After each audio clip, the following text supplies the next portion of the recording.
Sometimes the most powerful moments happen when nobody is watching. In a world where every royal gesture is planned, every smile calculated, and every word carefully chosen, what happens when the cameras accidentally capture something real? What happens when two people, burdened with the weight of a crown and the expectations of millions, forget for just a moment that they are anything other than human? On a crisp autumn morning in 2023, outside a small children's hospital in Manchester, something extraordinary happened. It wasn't a grand gesture or a royal announcement that would make headlines. It was something far more precious, a single moment of pure, unguarded humanity that would remind an entire nation why love, in its simplest form, still matters. The world was about to witness Prince William and Catherine, the Princess of Wales, in a way they had never seen them before. Not as future king and queen, not as carefully managed public figures, but as two people whose quiet strength and genuine care for each other would speak louder than any speech, any ceremony, or any royal tradition ever could.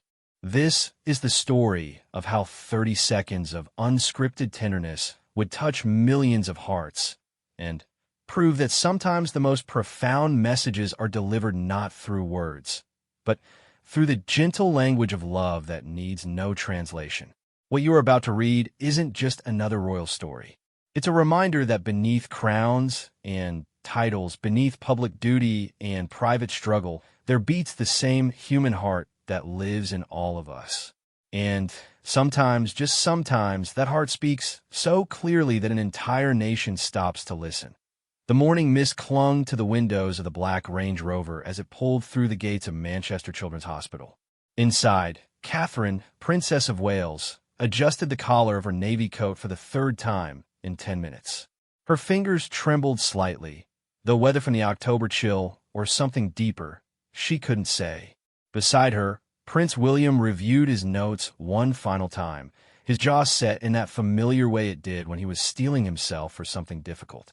This wasn't supposed to be a public visit. The couple had specifically requested no media, no fanfare, no carefully orchestrated photo opportunities.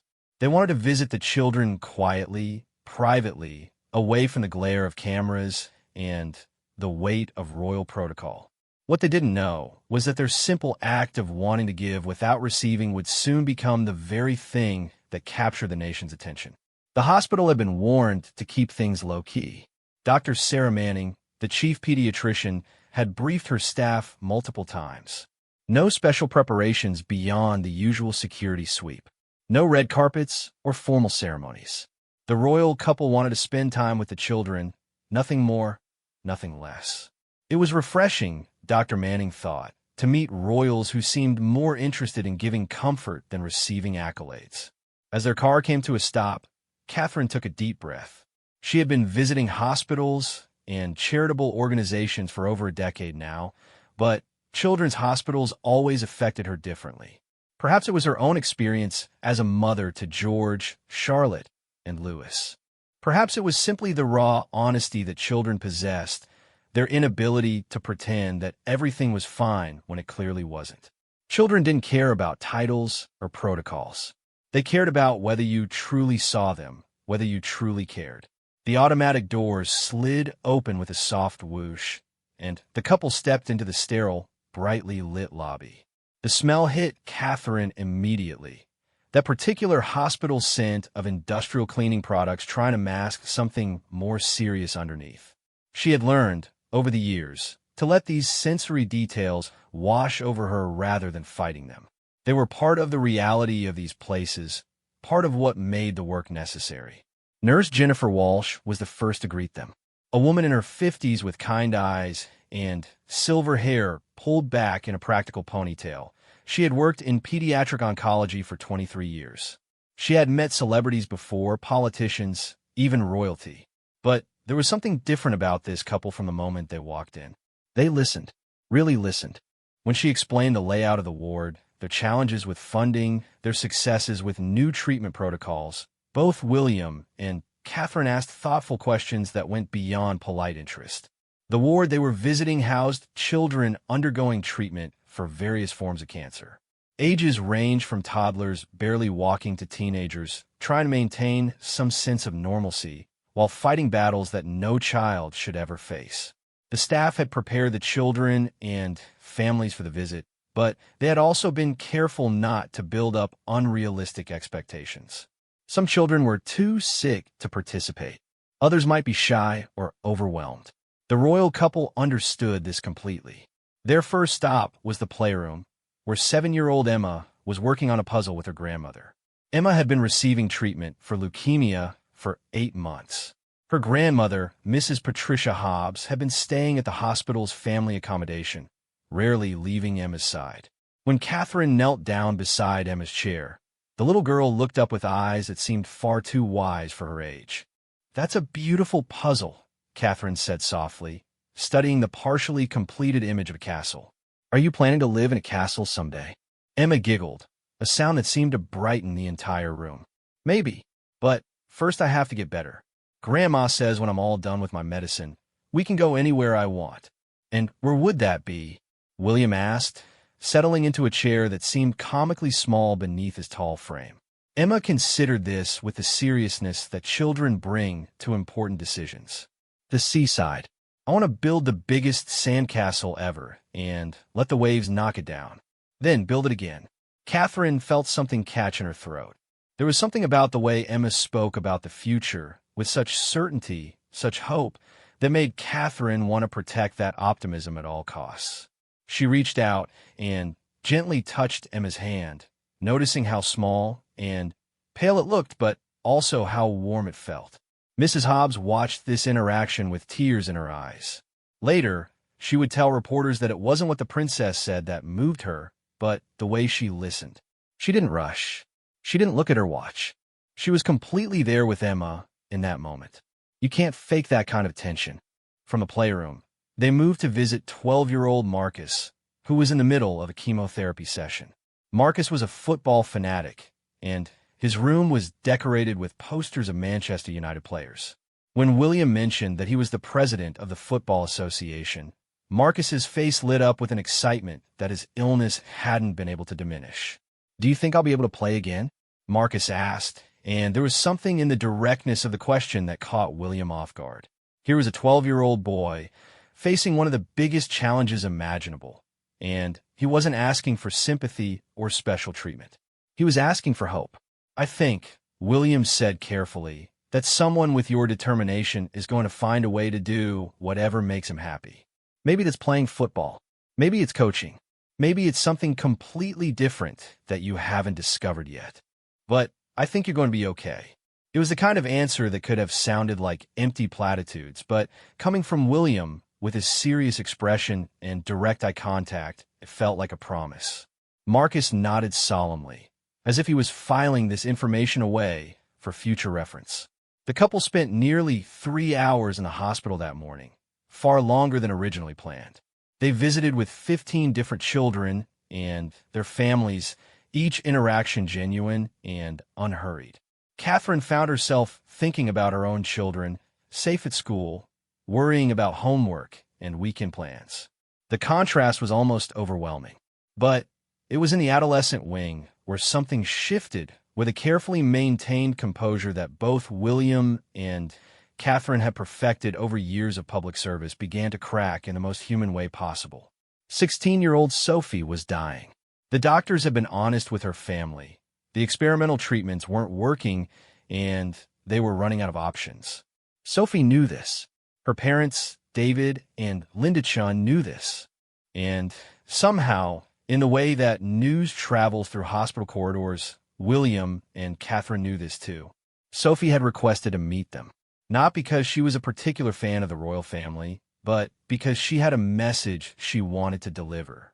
When they entered her room, she was sitting up in bed, wearing a bright yellow headscarf and a Manchester United jersey that dwarfed her thin frame. "I wanted to thank you," she said without preamble, her voice weak but clear. "Not for coming here, though that's nice too. I wanted to thank you for showing people that it's okay to talk about hard things. I watched your documentary about mental health, and I saw how you talked about your mom, Prince William. It helped me talk to my parents about being scared. The room fell completely silent. Catherine felt William go very still beside her. This young woman, facing the end of her life, was thanking them for their vulnerability, for their willingness to share their own struggles and fears. "I'm not going to beat this," Sophie continued matter-of-factly. "But I'm not angry about it anymore. I want people to know that you can be sad and grateful at the same time. You can be scared and brave at the same time. I learned that from watching you too." Later, neither William nor Catherine would be able to remember exactly what they said in response to Sophie. They would remember the feeling of being completely humbled, of realizing that their public struggles and openness had somehow helped this remarkable young woman find peace in the face of the unthinkable. They stayed with Sophie and her family for almost an hour, and when they finally left her room, both of them were struggling to maintain their composure. The hospital corridor seemed impossibly long as they walked toward the exit, each lost in their own thoughts about life, death, hope, and the incredible resilience of the human spirit. Neither of them noticed the young hospital photographer who had been discreetly documenting their visit for the hospital's internal newsletter. Neither of them realized that their most vulnerable moment was about to become their most public one. The autumn air outside Manchester Children's Hospital was crisp and clean, a stark contrast to the emotional intensity they had just left behind. William and Catherine walked slowly toward their waiting car, neither speaking, both lost in the weight of what they had just experienced. The morning had stretched into early afternoon, and the pale October sun cast long shadows across the hospital car park.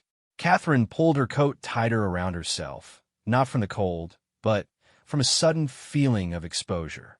The conversations with those brave children, particularly Sophie's raw honesty about facing death with grace, had stripped away every careful layer of royal protection she usually maintained.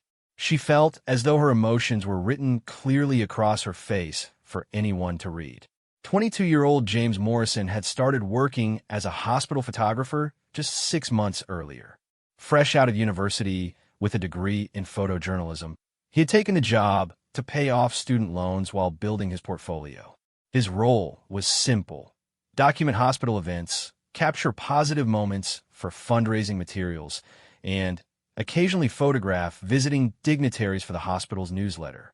He had been given strict instructions about the royal visit: take a few tasteful shots for the hospital's records, nothing more. No media distribution, no social platforms, nothing that would compromise the couple's desire for privacy. James had been following at a respectful distance throughout the morning, his camera hanging quietly at his side more often than not. He had captured a few images of William and Catherine with the children, but he found himself more moved by what he was witnessing than focused on documenting it. These weren't the perfectly posed royal photographs he was used to seeing in magazines. This was something entirely different. As the royal couple emerged from the hospital's main entrance, James raised his camera out of habit, then hesitated. They weren't posing or acknowledging his presence.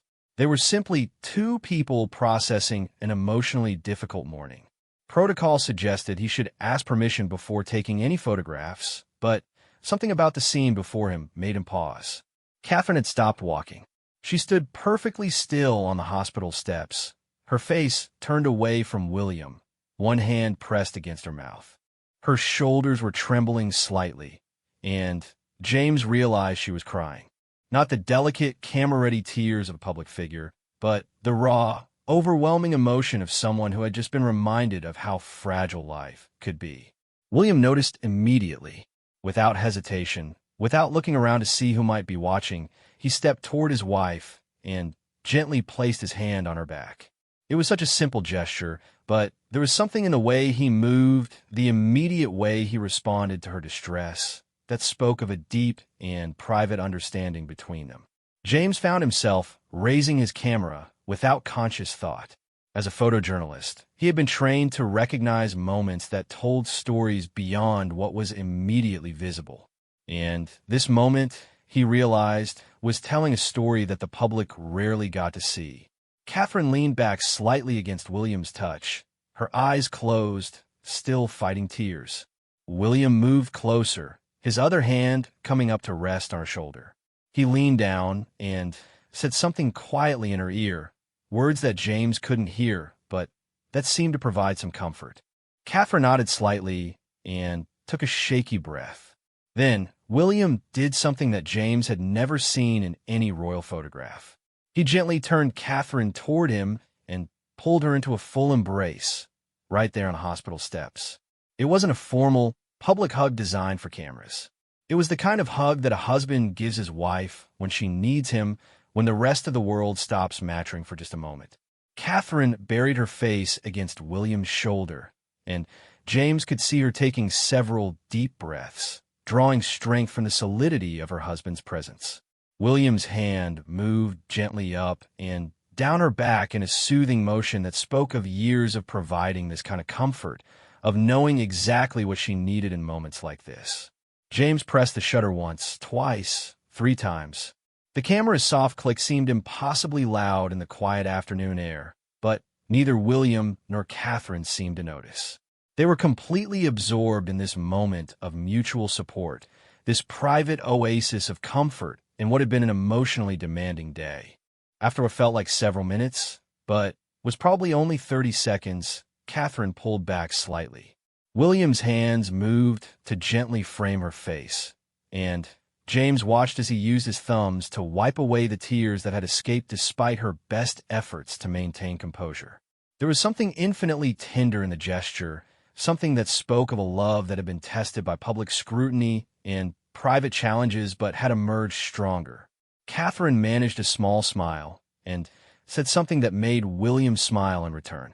He leaned down and pressed a gentle kiss to her forehead, another gesture that seemed completely unconscious, completely natural. Then, as if remembering where they were, they both straightened slightly and began walking toward their car again. James lowered his camera, his heart pounding. He had just captured something extraordinary, something that revealed the human beings behind the royal titles in a way that he had never seen before. But as he looked down at his camera, he found himself uncertain about what to do with what he had just witnessed. Later, back in his small office in the hospital's administrative wing, James sat staring at the images on his computer screen. The photographs were technically beautiful. The lighting was perfect, the composition natural and unforced. But more than that, they told a story of genuine human connection, of 2 people supporting each other through a difficult moment. The first image showed Catherine turn away, her distress evident but not exploitative. The second captured the moment William reached for her, his concern and love written clearly in his body language. The third, and most powerful, showed them embracing, 2 figures finding solace in each other against the backdrop of a place dedicated to healing. James found himself thinking about the conversations he had overheard throughout the morning, the way both William and Catherine had spoken to the children and families they met. There had been nothing performative about their interactions, nothing calculated for public consumption. They had been genuinely present, genuinely moved by what they encountered. And this moment outside the hospital, this was the natural continuation of that emotional journey.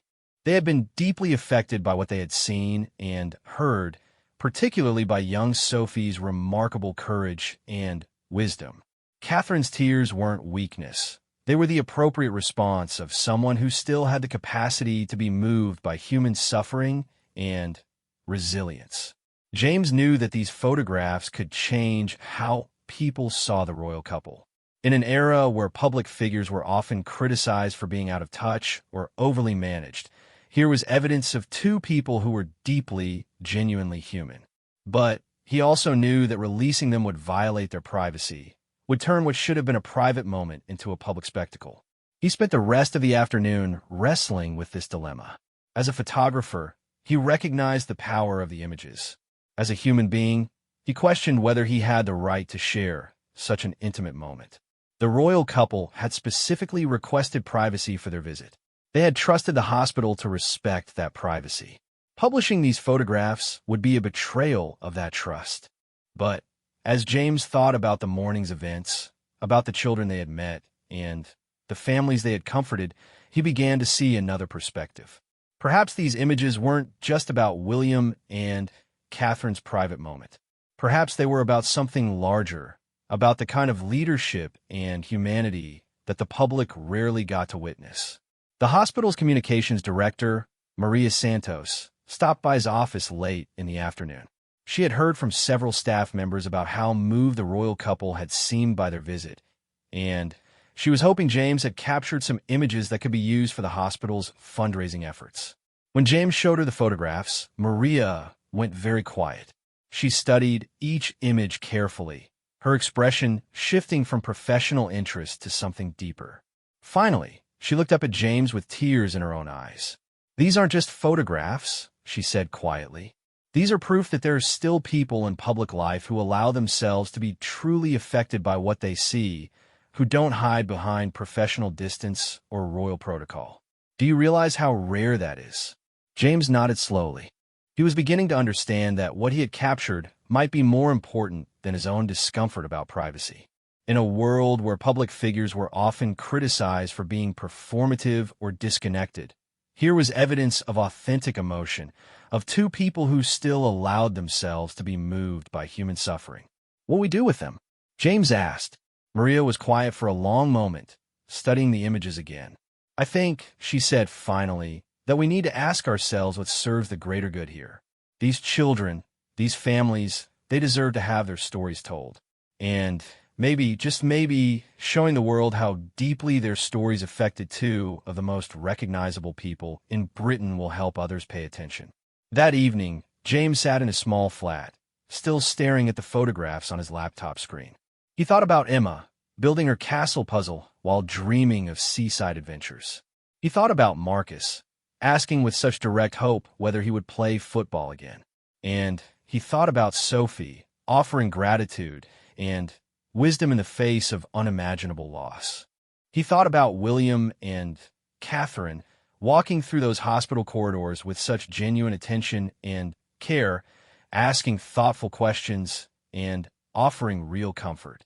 And he thought about that moment on the hospital steps, when the weight of all they had seen and heard became too much for even royal composure to contain. The more James thought about it, the more he realized that this story wasn't really about violating privacy or exploiting a vulnerable moment. It was about showing the world that leadership could still be deeply human, that power could coexist with genuine compassion, that even those who lived in palaces could be moved to tears by the courage of children facing impossible challenges. By midnight, James had made his decision, but he also knew that how he handled this decision would determine whether these photographs became a powerful testament to human compassion or just another invasive breach of royal privacy. The line between the two was thinner than he had ever realized. James Morrison barely slept that night. Every time he closed his eyes, he saw the images replaying in his mind.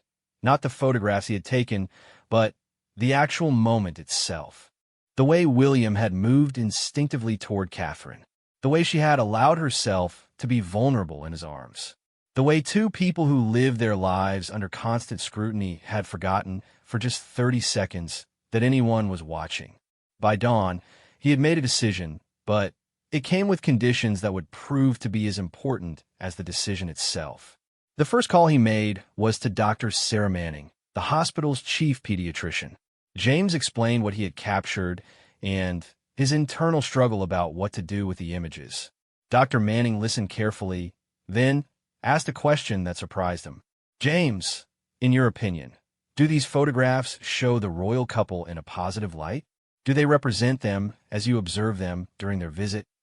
James considered this carefully. "Yes, absolutely. They show two people who were genuinely moved by what they experienced here. They show authentic human compassion." "Then perhaps," Dr. Manning said slowly, "we should ask the families what they think. After all, this visit was about the children and their families. Maybe they should have a voice in how it's remembered." This hadn't occurred to James, but it felt right immediately. Over the next few hours, he and Dr. Manning reached out to the families William and Catherine had visited. They showed them the photographs and explained the situation, asking for their honest opinions about whether these images should be shared with the public. The responses were unanimous and Immediate. Mrs. Patricia Hobbs, Emma's grandmother, was the first to respond.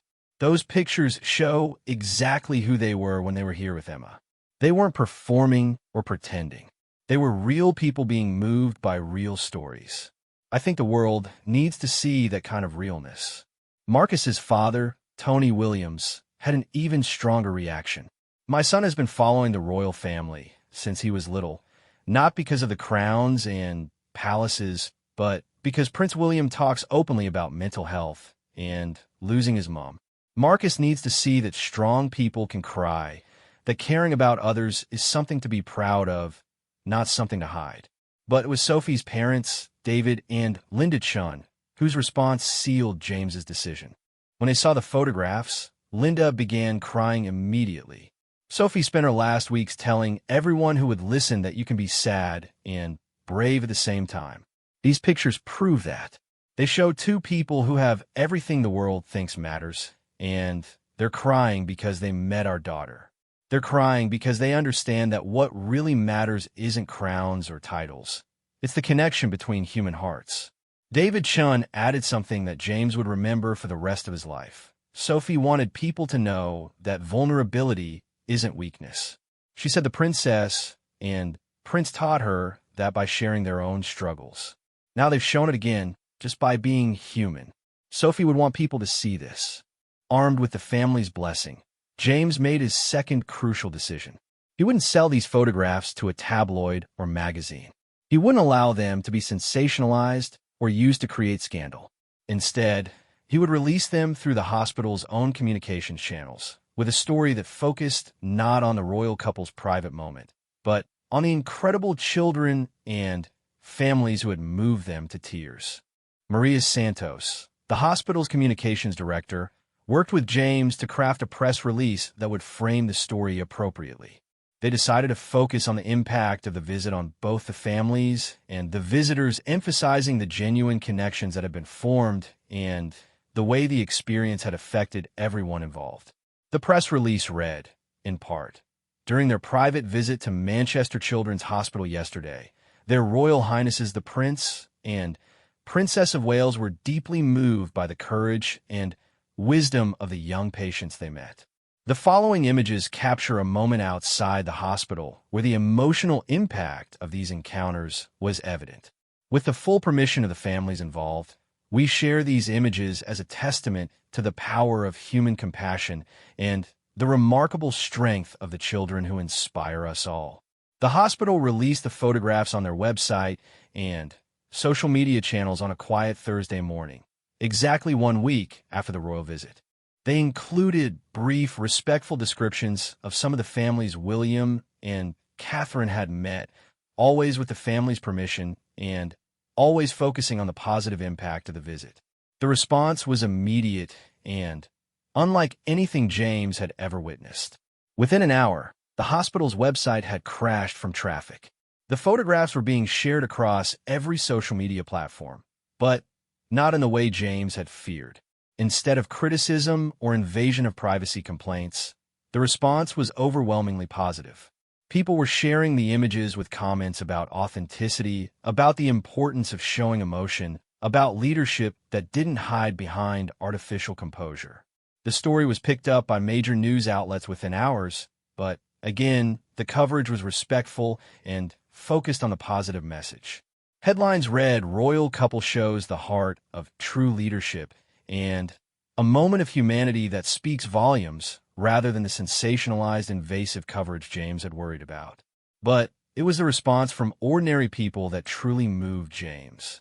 His email inbox filled with messages from people around the world who felt that the photographs had restored their faith in public figures, who appreciated seeing leaders who weren't afraid to be moved by human suffering. One email, from a woman named Sarah Thompson in Leeds, particularly stood out. "I've been a nurse for 15 years, and I see so many people in positions of power who visit hospitals for photo opportunities. They smile for the cameras and leave. But these pictures show two people who were really there, who were really listening, who were really moved by what they saw. My patients would be so encouraged to know that their stories matter enough to move a future king and queen to tears." Another message came from a man named Robert Davies in Wales. I lost my son to cancer 3 years ago. I know what it looks like when someone really understands what families in that hospital are going through. These aren't crocodile tears or performance emotion. This is what it looks like when compassionate people encounter real suffering. Thank you for showing the world that our leaders can still be genuinely human. The response from mental health organizations was particularly significant. Several groups released statements praising William and Catherine for demonstrating that emotional expression wasn't weakness, that showing vulnerability could be a form of strength and leadership. Dr. James Thompson, a leading child psychologist at Great Ormond Street Hospital, was quoted in several newspapers. What these images show is emotional intelligence and authentic leadership. The fact that the Prince and Princess of Wales were moved to tears by what they encountered demonstrates exactly the kind of empathy and genuine caring that we want to see in our public figures. 3 days after the photographs were released, Kensington Palace issued their own statement. It was brief but powerful. The Prince and Princess of Wales were honored to spend time with the remarkable children and families at Manchester Children's Hospital. The strength, courage, and wisdom they encountered during their visit was deeply moving. Their Royal Highnesses are grateful to the hospital staff for the incredible work they do every day and to the families who welcomed them and shared their stories with such openness and grace. The statement notably didn't criticize the hospital for releasing the photographs, something that surprised many royal watchers. Instead, it seemed to embrace the message the images conveyed. James learned later, through Dr. Manning, that William and Catherine had specifically requested that the statement be positive and supportive. According to sources close to the royal household, both had been moved by the family's desire to share the photographs and the positive response from the public. But perhaps the most meaningful response came from an unexpected source. 2 weeks after the photographs were released, James received a handwritten letter on Kensington Palace letterhead. It was from Catherine herself. The letter was brief but heartfelt. Dear James, thank you for capturing our visit to Manchester Children's Hospital with such dignity and respect. The children and families we met that day will remain in our hearts always. We are grateful that their stories and the impact they had on us have been shared in a way that honors their courage and reminds people of the importance of genuine human connection. With appreciation, Catherine. Reading the letter, James realized that his decision had been validated in a way he had never expected. The Princess of Wales herself had acknowledged that the photographs served a greater purpose than mere documentation. They had become a testament to the power of authentic leadership and genuine human compassion. The letter was also accompanied by a small package containing signed photographs from the children they had visited, along with updates on their progress. Emma had completed her treatment and was planning her trip to the seaside. Marcus was responding well to therapy and had started a hospital football club for young patients. And Sophie, who had passed away just days before the photographs were released, had left behind a journal filled with messages about finding joy and gratitude even in the face of terrible circumstances. James kept Sophie's message on his desk, a reminder of why the decision to release the photographs had ultimately been the right one. I hope people remember that being moved by someone else's story isn't weakness. It's what makes us human. And sometimes the most important thing leaders can do is show the world that they're human too. The photographs had done exactly that. In a world increasingly divided between those who led and those who followed, between those with power and those without, these simple images had reminded everyone that at the most fundamental level, we are all just human beings trying to care for one another as best we can.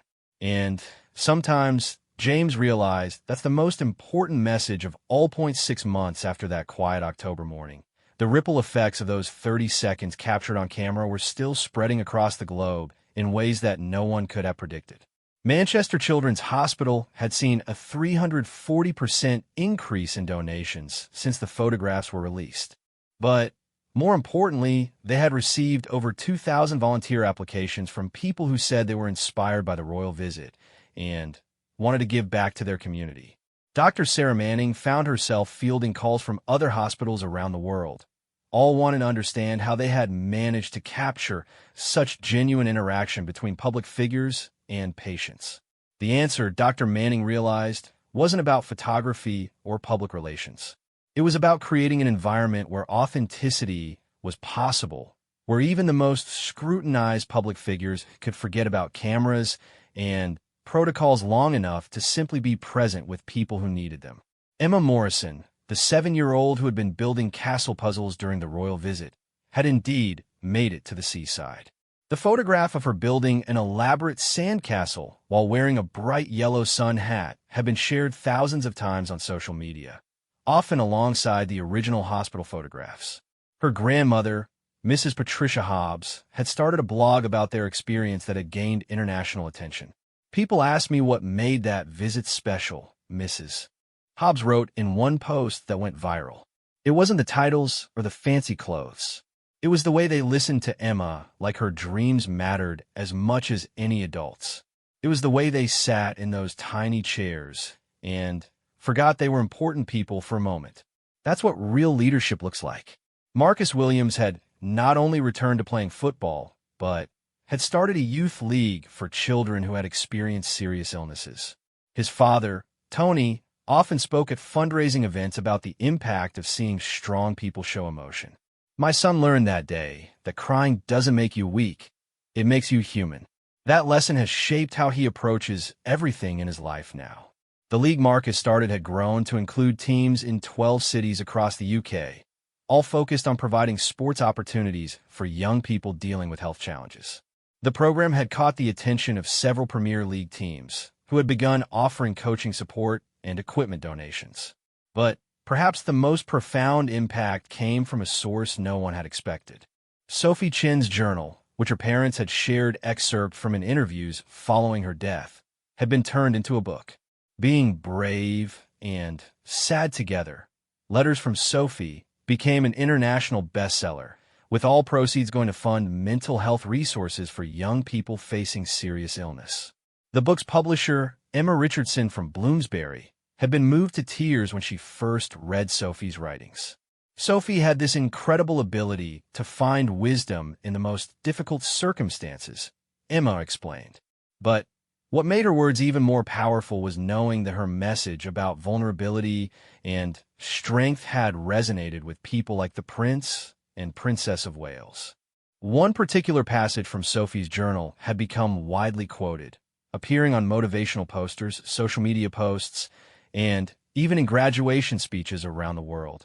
"I used to think that being strong meant never crying, never being scared, never needing help. But I learned from watching people I admire that real strength is being able to cry when something moves you, being able to ask for help when you need it, and being able to care about other people's pain even when you have your own. The Prince and Princess taught me that. And when I saw them crying after they met me, I knew I had taught them something too. That's how love works. It goes both ways, even between strangers." The journal's impact extended far beyond its commercial success. Mental health organizations reported increased calls to helplines, but specifically from people seeking support rather than crisis intervention. Sophie's message about the possibility of being simultaneously brave and vulnerable had given people permission to seek help without feeling weak. Dr. Rebecca Martinez, a child psychologist who had consulted on the journal's publication, noted the unique ways Sophie's words were being received. "Usually, when we talk about role models for children facing illness, we focus on stories of triumph and recovery.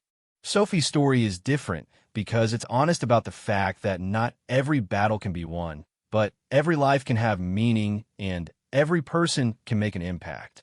The photographs themselves had taken on a life of their own in the world of media and communications. Journalism schools began using them as case studies in ethical reporting and the power of authentic moments over stage photo opportunities. The Columbia School of Journalism invited James Morrison to speak about his decision-making process, and his lecture became one of the most attended events in the school's history. James had left his hospital job 6 months after taking the photographs, but not to pursue celebrity or profit from his unexpected fame. Instead, He had started a nonprofit organization focused on documenting the stories of children in healthcare facilities around the world. His goal was to create a visual archive that would preserve the courage and wisdom of young people facing serious challenges. Sophie taught me that every story matters, James explained in an interview with the BBC. Every child in every hospital has something to teach the rest of us about resilience and hope and love. My job isn't to capture perfect photographs. It's to make sure their stories are told with dignity and truth. The nonprofit, called Stories of Strength, had already documented children's experiences in hospitals across 15 countries. The photographs and interviews were being used not just for fundraising and awareness, but as training materials for healthcare workers and emotional support resources for families going through similar experiences. Meanwhile, the impact on William and Catherine themselves was becoming evident in subtle but significant ways. Royal watchers noted a shift in their public appearances, a willingness to engage more personally with the people they met. The carefully controlled royal schedule began, including more unscripted time, more opportunities for genuine conversation. At a children's charity gala 3 months after the hospital visit, Catherine spoke publicly about the experience for the first time. We learned that day that the most powerful thing you can give someone isn't money or attention or royal recognition. It's your authentic presence, your willingness to be moved by their story, your permission for them to affect you. The children and families we met taught us more about courage and grace than we could ever teach them. The speech was notable not just for its content, but for its delivery. Catherine spoke without notes, her voice occasionally catching with emotion as she remembered specific conversations from that day.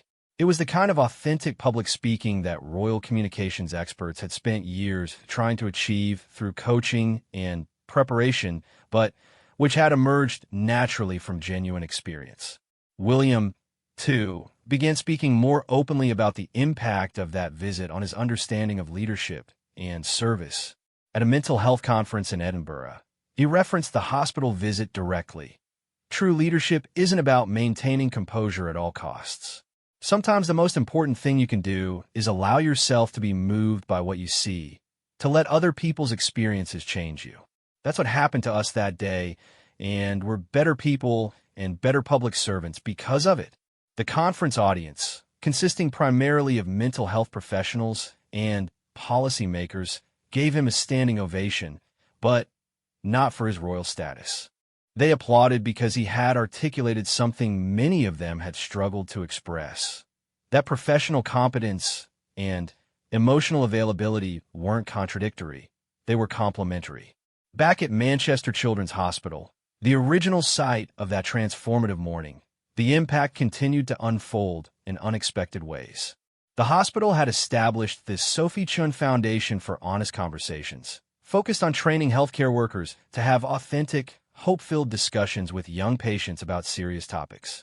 Dr. Sarah Manning had been promoted to lead a new national initiative on humanizing healthcare, directly inspired by the success of the royal visit. What we learned that day, she explained, was that healing doesn't just happen through medical procedures. It happens through genuine human connection, through being seen and heard and valued as a complete person. The initiative had been adopted by children's hospitals across the UK and was beginning to spread internationally. Medical schools were incorporating emotional availability training into their curricula, teaching future doctors that professional competence included the ability to be present with patients' fears and hopes. 1 year after the photographs were taken, the hospital hosted a reunion event for all the families who had met William and Catherine during their visit. Emma brought her completed castle puzzle and shared photos from her seaside adventure. Marcus demonstrated football skills he had learned in his new league and talked about his plans to become a youth coach. Sophie's parents brought copies of her published journal to sign for the staff who had cared for their daughter. But the most meaningful moment came when Mrs. Patricia Hobbs, Emma's grandmother, stood up during the evening's program to address the gathered crowd. A year ago, my granddaughter was fighting for her life, and I was fighting to maintain hope. When the prince and princess came to visit, I expected a nice distraction, maybe a few minutes of feeling special. What I got instead was a reminder that no matter how dark things seem, there are still people in the world who care enough to cry over a stranger's pain. That lesson has carried us through everything since. She paused, looking around the room at the faces of families, medical staff, and hospital administrators who had all been touched by that October morning. But the most important thing I learned was that those tears weren't just about our pain. They were about our shared humanity. When someone cries because your story moves them, they're telling you that your life matters, that your experience has value, that you're not alone in this world. As Mrs. Hobbs sat down to sustained applause, Dr. Manning realized that this was the true legacy of those 30 seconds captured outside the hospital doors. It wasn't about royal family public relations or clever media management. It was about the fundamental human truth that when we allow ourselves to be moved by others' experiences, we create connections that can heal and transform in ways we never imagined. The photographs that James Morrison had agonized over releasing had become more than documentation of a moment. They had become evidence that in an age of increasing division and cynicism, authentic human connection was still possible. They proved that leadership could be both strong and vulnerable, that power could coexist with genuine compassion, and that sometimes the most important conversations happen not through words, but through the simple act of allowing yourself to care. In hospitals around the world, on social media feeds, in journalism classrooms, and psychology textbooks, in the private conversations between parents and children about what it means to be strong, the ripple effects continue to spread. Sophie's wisdom about being brave and sad simultaneously had found its way into countless lives, carried forward by a moment of unguarded humanity that no one had planned but everyone needed to see. And in a small office in Manchester, James Morrison kept working to document the stories that most needed telling, guided by a simple principle he had learned from a 16-year-old girl who taught the world that vulnerability and strength were not opposites, but partners in the dance of being fully, authentically human.